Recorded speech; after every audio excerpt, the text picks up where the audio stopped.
noqo qof wanaagsan oo loo duceeyo xili walba iyo xaalad kasta maxaa yeelay ducadu waxay ka xijaabtaa balaayo kugu soo socotay sidoo kale waxay furtaa albaab ka xidhmay ducada waalidka oo la badsado waxay ku kaalmeynaysaa raali ahaanshaha alle iyo liibaanta labada daarood adduunyadu ha ku noqoto dariiqaad u mari lahayd aakhiradaada wanaagsan balse yaanay noqon ku sii sugi aakhiradaada xun noqo qofka aamusan kana dhagala xumaha iyo fisqiga dadka intooda badan ku dhex jiraan balse marnaba ha ka aamusin wax ka sheegida iyo jeesjeesida diintaada sharafta leh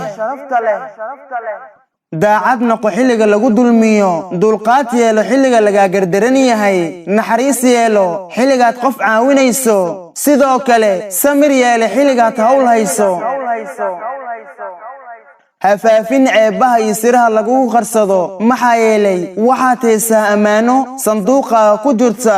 marka ha noqon tuugii sanduuqii loo dhiibay xaday aw ruux ka saahido nolosha adduunyada iyo dhaldhalaalkeedaba saahidiisana sii siyaadsada markasta oo uu safarkiisii dhammaad ku sii dhow yahay muuqaalkaaga qofeed iyo awoodda fikirkaagu waa laba aan marnaba isla ekaan karin haddii aad tahay maskax maal maantuujis garaad cule daydayaa iyo mid aqoon iyo khibrad raadsha rajo inaad lahaato waa mid laga maarmaan u ah hadafka noloshaada balse inaad rumayso rajadaada ayaa ah inaad guulaysato ku kalsoonow oo ku qanacsano wax uu alle ku siiyey hana damcin wax qofka la haysto sababtoo ah adiguba waxaad haysataa waxyaabo aan u haysan qof kale ee noqo qof qanaaco leh